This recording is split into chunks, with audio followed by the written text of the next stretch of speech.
I texted, "My daughter's birthday party is Saturday. She'd love family there." My mom replied, "We're busy. Don't expect us." My sister added, "She's too young to care anyway." I just wrote back, "All right." That afternoon, the photos we posted made them wish they'd shown up more than anything else. You know those moments when you realize people you thought cared actually don't? Not because they're busy or distracted, but because they just don't want to care. That's where it all started. It's a strange kind of silence. The kind that doesn't scream or cry or break anything, just slips in and quietly tells you they've checked out emotionally, maybe for good. I'd always tried to be the steady one. After my dad left, it was like some unspoken contract got signed that I'd step up, not just for myself, but for everyone else. My mom leaned on me, more than she probably ever did on my dad. My sister Carrie never worked a stable job, always between things, always figuring it out. I helped where I could. I paid rent for my mom for a few months when CO hit. I co-signed a loan for Carrie, something I regret every day. I even covered her dog's emergency surgery last spring because she was going to put him down if I didn't. I wasn't trying to be a martyr. I just thought, maybe this is what you do when you're the one who holds it together. So, when my daughter's third birthday rolled around, I didn't think it was a big ask. We weren't throwing some huge venue party with 50 people and a magician flown in from Vegas. It was a simple backyard thing. Cupcakes, a bouncy castle I found on Craigslist, and a Dora the Explorer balloon arch that took me a full hour to assemble while cursing under my breath. We invited a few friends from daycare, my buddy Mark from work, who has a daughter the same age, and our next-door neighbors. Just good people. Nothing fancy. I figured family would want to come. Not because it was mandatory, but because she's their blood, their niece, their granddaughter.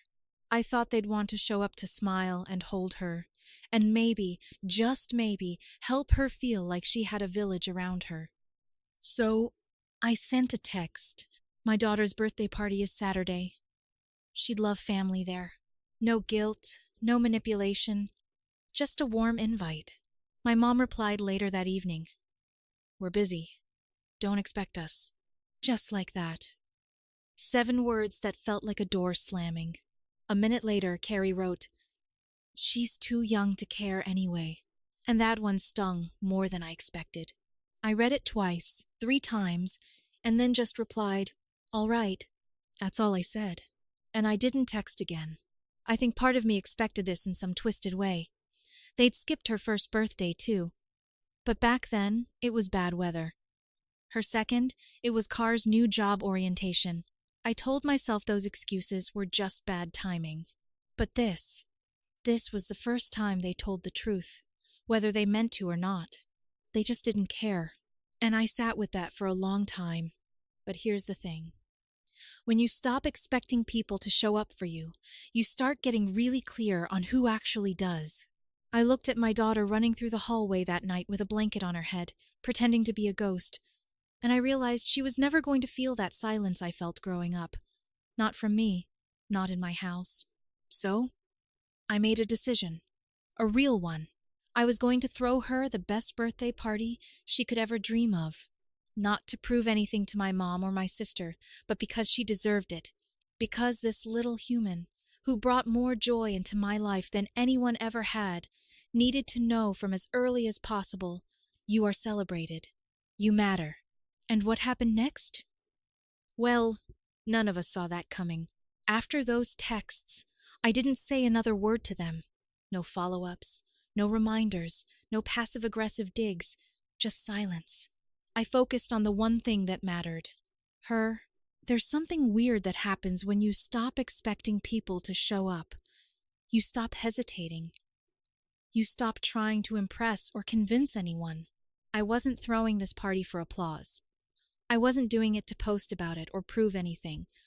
I just wanted my daughter to feel joy. Not the kind that comes from gifts or noise, but the kind where you look around and think, this is for me. So, I got to work. I ordered a rainbow balloon arch kit online. And by the time I finished twisting the last balloon, my fingers were raw. I booked a mobile petting zoo from a farm 2 towns over.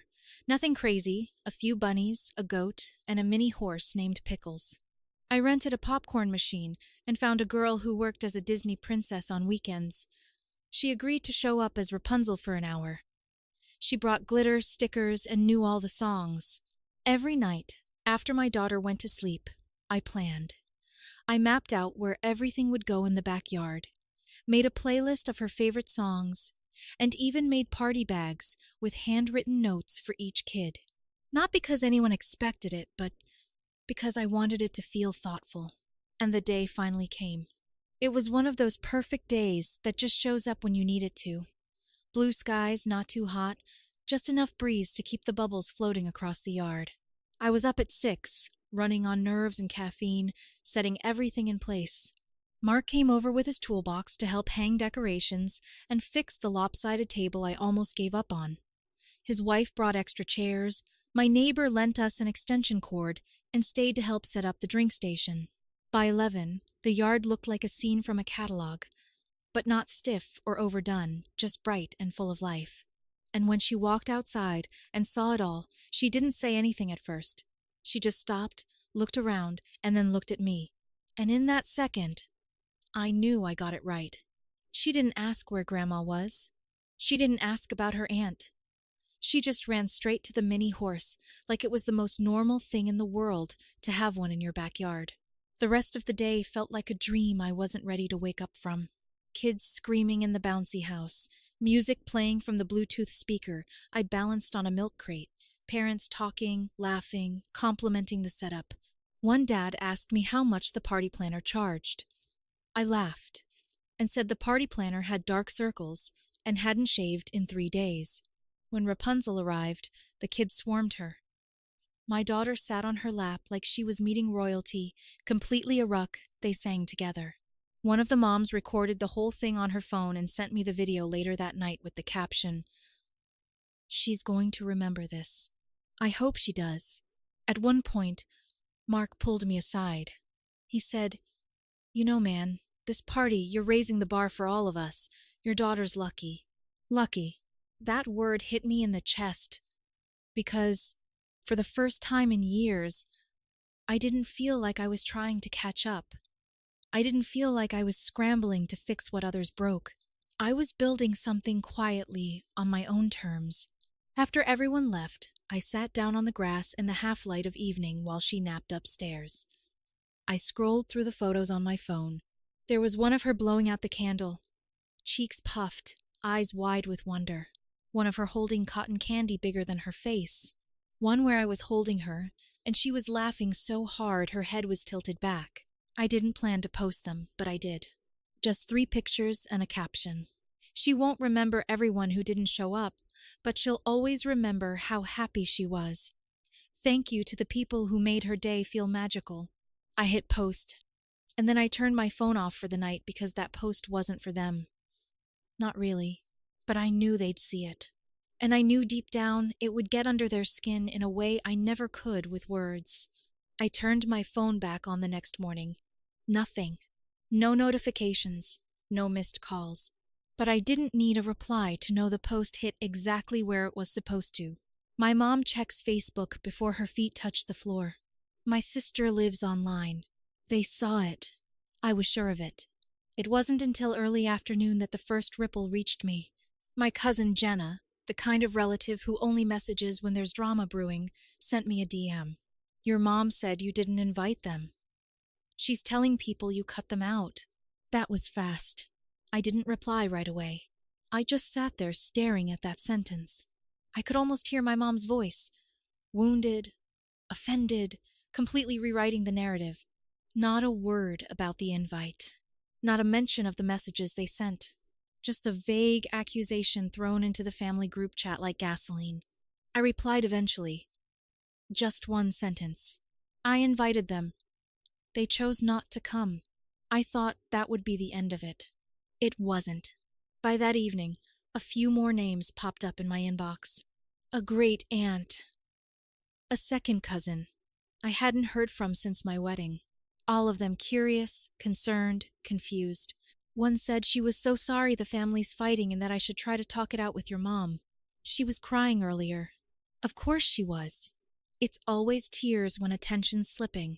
It's always about how hurt she is, not what actually happened. Never about the decision. Always the reaction. I didn't bother defending myself. I just copied and pasted the same sentence. I invited them. They chose not to come. I sent it 5 times that week. Then the guilt tripping started. 2 days after the party, my mom finally texted. No hello. No acknowledgement. Just. I saw the pictures. Didn't expect you to turn it into a spectacle. A spectacle? That word stuck in my head for hours.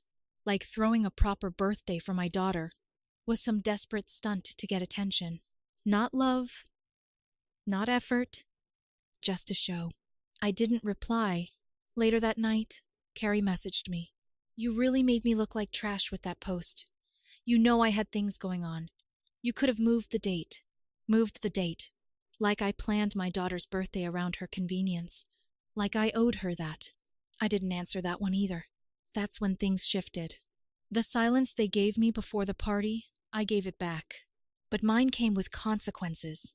That week, Carrie's tuition bill landed in my inbox like it always did.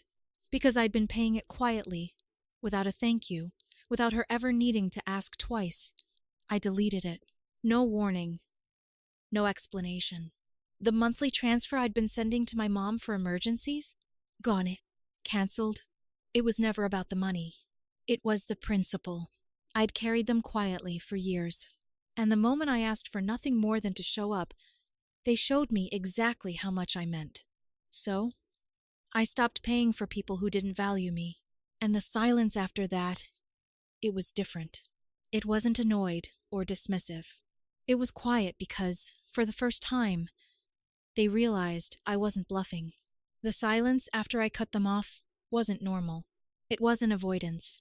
It was preparation. My mom doesn't let go of anything she can't control.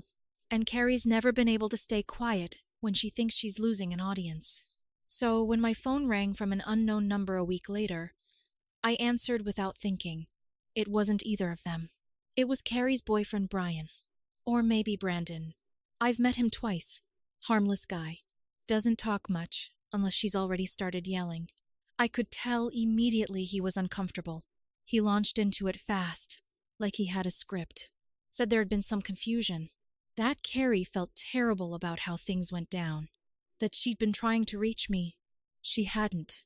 And that they were organizing a surprise party for my daughter. Something small this weekend. A second birthday celebration. Just with close family. They'd already booked a room at some chain restaurant with a play area. Balloons. Cake. Her name on one of those flimsy plastic banners, as you buy in a pack of 6. And then came the key part. We already told your mom. She'll be there. A couple relatives, too. We were hoping you and your daughter could come around, too. They weren't inviting us. They were setting a trap. This wasn't about my daughter. This was about control. About damage control. More specifically, a photo opportunity. A fake moment to parade around and pretend everything was fine. That they hadn't ignored the original invite. That they hadn't dismissed her with a cold shrug. I didn't say no. I didn't say anything. I just said I'd think about it. They had no idea. I'd already made other plans. That Saturday, I woke my daughter early and told her we were going on an adventure. I packed her favorite snacks, brought her little Sahat, and drove us to a wildlife sanctuary 2 hours away. A place she'd been begging to visit for months. Giraffes, otter, monkeys, even a little petting zone with waves. She was in heaven. We spent the entire afternoon walking the trails, holding hands and feeding animals, with her giggling uncontrollably every time something licked her fingers. No one else was there, just me and her. Meanwhile, across town they were sitting in a rented party room, surrounded by balloons and cheap party favors, trying to explain to confused relatives why the birthday girl wasn't there. At 4:17 p.m., my phone buzzed. First message was from Carrie. Unbelievable. After everything we planned, then 5 minutes later, "You humiliated Mom." She was crying. "We were trying to fix this." I didn't reply. That night, I posted one photo on Facebook. My daughter on my shoulders holding a small Zoom app, pointing at something in the distance with a juice box in her other hand. The caption was one word: unforgettable. That's when things began to unravel on their side. 2 days later, my aunt, the one who's always stayed out of drama, called me. She'd gone to the surprise party, said it was one of the most awkward family gatherings she'd ever been to. People kept asking where we were. Carrie mumbled something about a miscommunication. My mom told everyone I was refusing to forgive her and that I was changing since I got money. That part caught me off guard. I never flaunted anything. Yes, I started earning more these past few years. Better job, smarter with money, but I never used it to act superior. I just used it to take care of my own and, sometimes quietly, to take care of them. And here's where the unexpected twist came in. That same week, my sister texted again. But this time, it wasn't about the party. She asked if I could help with a deposit on a new apartment. Apparently, she and her boyfriend had split. He'd walked out 2 days after the failed party. Something about how she treated people, how exhausting it was to always play defense for her. I didn't get the full story, but I didn't need it. She ended the message with, "I know things have been tense, but I really need your help. Just this once." I sat there looking at the screen, and then I closed the message. Didn't answer. Didn't even open it again, because the difference now was I didn't feel guilty. They had finally built something I couldn't fix. By the end of that week, the silence from me had officially shifted the balance. They weren't just upset anymore. They were rattled. And when people like my mom and Carrie get rattled, they start reaching outward fast. I started getting strange texts from relatives I hadn't heard from in years. Some just checking in. Others obviously fishing for my side of the story.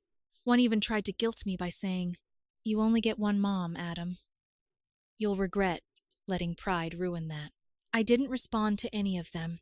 Not out of pettiness. I just knew exactly what was happening. They were panicking, losing control of the story, trying to rebuild their image through old alliances and half-truths. I let them spiral. And then came the unexpected visitor. One afternoon, I was working from home, headphones in, when I heard the doorbell. I checked the camera. It was my uncle, my dad's brother. I hadn't seen him in nearly 4 years. He lived out of state, barely ever got involved in family drama, and always seemed to orbit just far enough outside the chaos to stay neutral. I opened the door. He looked tired, like he'd driven straight through the night. No small talk. Just asked if we could sit down. I made coffee, and we sat at the kitchen table, the same one I'd used to wrap my daughter's presents just weeks earlier. He didn't waste time. He said he'd been at the surprise party, the one I skipped. He told me it was a disaster, said people showed up thinking it was some sort of reconciliation, but instead it turned into a parade of passive-aggressive comments and quiet finger-pointing. My mom apparently kept saying she was heartbroken over how I was treating her. Carrie claimed I was turning my daughter against her. At one point, someone asked where I was, and nobody had a real answer. But then he said something that stopped me cold. She tried to say you never invited her to the first party, that it was all last minute and you left her out. He paused after that, looked me dead in the eye. "But I saw the text, Adam, on her phone, the original one you sent. She didn't realize it was still open when she was scrolling through. I saw it plain as day. You invited her. She just didn't want to come." I didn't say anything. He sat back, watching me. Then he said something I wasn't expecting. "You don't owe them anything anymore." That hit harder than I expected because, even though I already knew it, I hadn't heard anyone actually say it out loud. Not once. Everyone always said things like, "But they're your family," or "Maybe give them another chance." No one had ever just said, "You don't owe them." Then he took something out of his coat pocket and slid it across the table. It was a photo. Old. Worn at the edges. My dad holding me as a baby. I'd never seen it before. I looked up. He gave that to me before he left. Told me to hold on to it. Said one day, when you figured out who you are, you'd understand why he couldn't stay. I stared at it for a long time. I never talk about my dad. He disappeared when I was 7. No letters, no calls, just gone. I grew up thinking he bailed because he was weak. Maybe he was. But in that moment, holding that photo, I wondered if maybe he left because he saw exactly what this family was doing to me now, and he didn't want it to swallow him whole. My uncle left that night. Didn't stay long. Just said he thought I deserved the truth, and that if I ever needed anything, real support, not strings-attached guilt, he'd be around.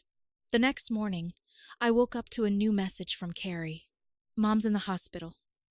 Chest pain. You should call her. No details. No emotion. Just that. And here's where most people would fold. Here's where the guilt kicks in and overrides everything. The years of neglect. The manipulation. The fake parties. The lies. But not this time. Because I'd seen the full picture now. I wasn't operating on guilt anymore. I was protecting something. My daughter. Myself. Our peace. So, I didn't reply. Not right away. Not at all. I didn't call. I read the message from Carrie.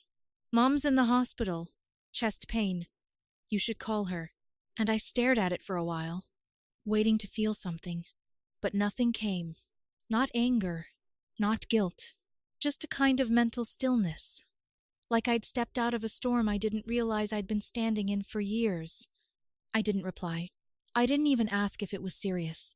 I went about my day, took my daughter to the park, grabbed groceries, helped her glue glitter to a paper crown she made for no reason other than it was Tuesday.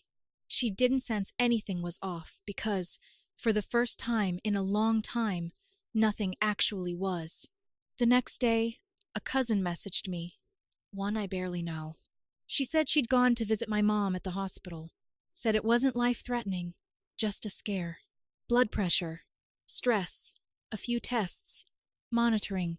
She mentioned that my mom seemed emotional and hurt, that I hadn't shown up, said she cried when my name came up.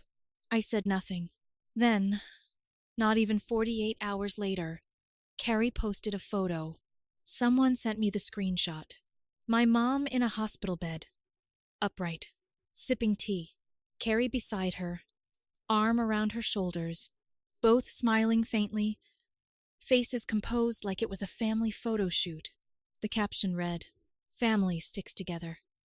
No matter how broken things get, no mention of me, none needed."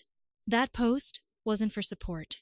It was an insurance policy, a preemptive strike, against whatever story they thought I might tell. She was setting the stage again, positioning themselves as the ones trying, the ones holding on, the ones wounded by my pride. But here's the thing. I never told my side of the story. Not once. I didn't message relatives. I didn't post screenshots. I didn't talk trash. I just went quiet. And in that silence, the truth got louder. A few more days passed. Then came the text from my mom. It was long. She talked about the hospital stay, how the stress had taken a toll, how she'd been thinking a lot, how she missed her son, how she wished things could go back to the way they were. She never said sorry. She never mentioned the birthday. She never admitted she lied to people about what happened, or that she watched Carrie try to clean up their mistake with a party we never asked for. Instead, she ended with this: "I just want my family back." And that sentence, that one, made everything crystal clear. She didn't miss me. She missed the version of me that did what he was told, paid the bills, absorbed the insults, showed up when they didn't. She missed the version of me who kept the peace even when they lit the fire. I didn't write back right away. I thought about it for a full day. Then I opened the message again, typed out a single line, and hit send. You had your family. You decided I didn't matter. Then I blocked the number. Not in anger, in finality. Then I blocked Carrie, too, and anyone else still trying to drag me into the same cycle I had finally stepped out of. A few days later, I found the photo again. The one my uncle gave me. My dad holding me as a baby. He looked tired in it. Not weak, just tired. Like someone who had fought too long in a place where nothing ever changed. I don't know why he left, but I understand it now, in a way I didn't before. And maybe that's what this was really about. Stopping it from repeating. My daughter, she still asks about family sometimes. Asks why Grandma doesn't visit. I tell her the truth in pieces, in a way she can understand. That sometimes people say they love you but don't show it. And that when you're grown, you don't just love people because you're supposed to. You love people because they show up and they stay and they try even when it's hard. She's young, but she gets more than I think. And now our life is quiet. Not perfect, but real. Our circle is small. Friends who became family. Neighbors who care. People who show up and mean it. No manipulation. No guilt. And when her next birthday came, she didn't ask about them. She just asked if the giraffes would be back again. And they were. Because she doesn't remember who wasn't there. She remembers what mattered. And so do I. It's been a little over a year since that birthday. The messages stopped. The phone calls, even the guilt attempts eventually faded. No drama, just absence and peace. My daughter started preschool this spring. First week, she marched in like she owned the place. She talks nonstop about sea turtles and glue sticks and a kid named Nolan who gave her a rock. Her world is simple and safe. She doesn't ask about my mom or Carrie anymore. Sometimes I wonder if she even remembers them. A few weeks ago I got a letter in the mail. No return address. Just a note inside. He passed in January. Kept the photo of you by his bed. M. It took me a minute to realize who it was about. Me dad. I hadn't seen him since I was a kid. No goodbye. No closure. Just gone. I used to think he disappeared because he didn't care. Now I think maybe he left because he couldn't keep pretending it was normal. I folded the letter and put it away. That night, I watched my daughter sleep. Glitter on her cheek.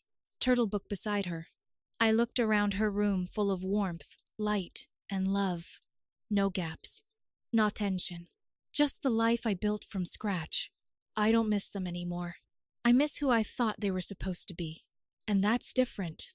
These days, the people who show up are the ones who matter. Friends. Neighbors. The ones who help carry tables and stay to sweep confetti. Not perfect. Just present. And that's all I ever wanted. That's what family is now.